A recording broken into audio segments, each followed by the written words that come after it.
Welcome back to the channel, back with another video. Today's video is a little project I've been working on the side of other projects I've been working on. I took this Redcat Volcano and made it a on-road Volcano.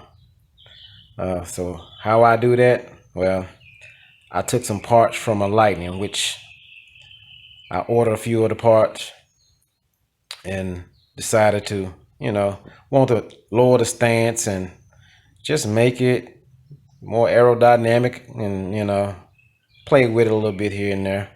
So what I ended up doing was pretty much I got new rear shock mounts, shell mounts on the back, front, new Lightning bumper, which has the shell mount on it. I have the shortened shocks, front, back, the arms, shortened arms, and the turnbuckles are dialed all the way in on upper and lower. And pretty much, I mean, that's it, because everything else is pretty much the same on the Volcano and the Lightning. They just have shorter arms and, different shell mounts, bumpers or whatnot. And yesterday I tried running this on these small wheels like the Lightning have, and it was 50-50. I had some good passes in, and I also had some bad passes in. I was able to get 51 miles per hour off these small wheels here, and so I haven't tried it yet with these bigger wheels.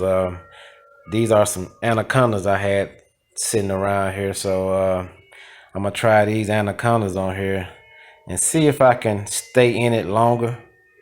Because it was kind of, you hit some rough patches and with those small wheels, and they want to go airborne and or lose traction and spin out. So we're gonna see how these Anacondas go with that. Hopefully I can get a few more miles out of it. The gearing is the same. Well, I won't say the same as it comes, but it has a 64 tooth metal spur gear and 29 tooth metal pinion gear, and I'm running a 80 amp ESC, and I'm running a 2300 kV. No, that's not 23 kV.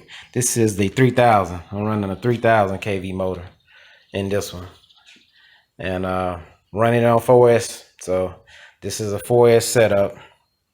I ran it yesterday, no problem, no overheating, no anything. It ran fine yesterday on the small wheels. So we'll see how it would do on the big wheels if I get a chance today. Yeah, it's just something I've been working on, and it lowered the stance big time.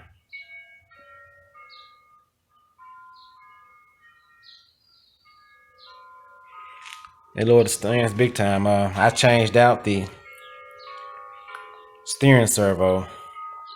I stole it out of one of my Exceed vehicles, because on one of my Exceed vehicles, I think I changed it out to a different one. I think 25 kg. So on this one right here, I just took this one over. Nothing wrong with this, so I threw it in here and took that hex fly plastic gears out of there and put this one in. And but other than that, I put some weights in the front. This actually did well yesterday, because before I did this, I mean, I couldn't even get a good pass in. I guess the air was getting up on and just lifting it up, and it was flipping on 4S. So I did that. Then also I added some counterweight back here just when I brake, so this just don't go flying up like that. So so I got 6 in the front, 2 in the back. And like I said, they actually did well yesterday. It kept it on the ground. unless I hit a bump at high speed. Now that's a different story with them little wheels. But now this right here should, you know, with the bigger wheels and those weights, I think this truck will be just flying. If I got 51 with them small wheels, I believe I can push out a few more miles. I don't know if I will hit 60. I don't know. It might just be 4 more miles more. I don't know. 3 more miles more. I don't know. But we'll see what I can get out of it.